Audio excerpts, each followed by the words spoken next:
Shalom, selamat pagi Happy Sword Family. Sebelum kita masuk ke dalam renungan kita, mari kita berdoa. Tuhan, pagi ini kami izinkan Roh Kudus bekerja dalam hati kami.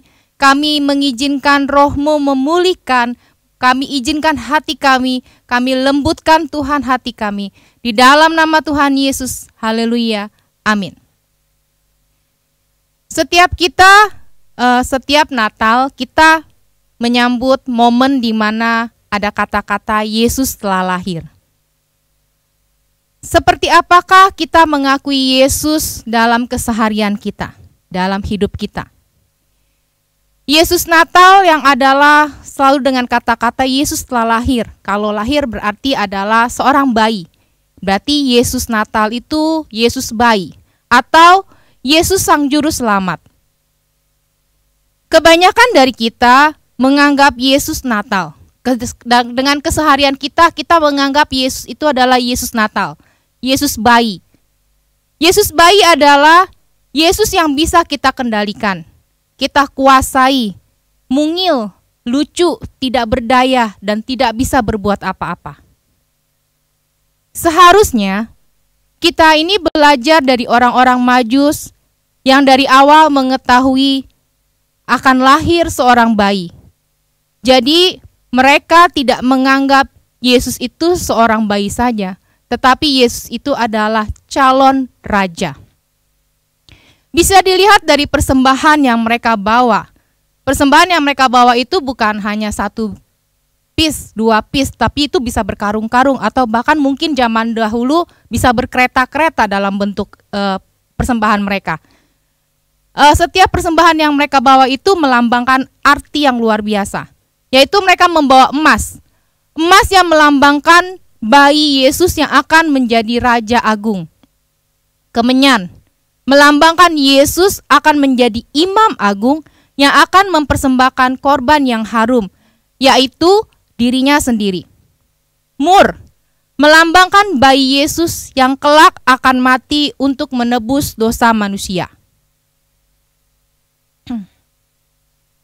Jadi ingat, bukan kita sebagai manusianya yang mengatur, menguasai Tuhan Yesus yang sebagai Raja, tetapi Tuhan yang adalah Raja yang mengatur dan menguasai bahkan memerintah hidup kita. Sayangnya, tidak sedikit orang yang mengaku Kristen tidak mempercayai bahwa Yesus adalah Raja. Sebagian lainnya juga hanya aktif di gereja, namun tidak memiliki relasi yang baik dengannya. Jika kita benar-benar mengaku bahwa Yesus adalah Tuhan Raja dan Juru Selamat, maka hidup kita seharusnya mencerminkan Yesus. Yesus harus menjadi pusat dalam kehidupan kita. Kita tidak boleh menjadikan pertolongan manusia yang utama di dalam kehidupan kita. Ataupun kita mencari pertolongan melalui kuasa kegelapan, untuk menjadikan satu sandaran di dalam hidup kita. Tetapi kita harus berserah atau berusaha sambil berharap pada pertolongan Tuhan. Pemahaman kita mengenai siapa Yesus itu sangat menentukan apa yang kita lakukan dalam keseharian kita dan di dalam hidup kita. Di dalam Yohanes 1 ayat 1 menulis tentang Dia. Pada mulanya adalah firman, dan firman itu bersama-sama dengan Allah, dan firman itu adalah Allah. Yohanes 1 ayat 3. Dialah yang menciptakan dunia dengan segala isinya. Para pemimpin agama pada zamannya memahami bahwa Yesus mengklaim bahwa dirinya adalah Allah.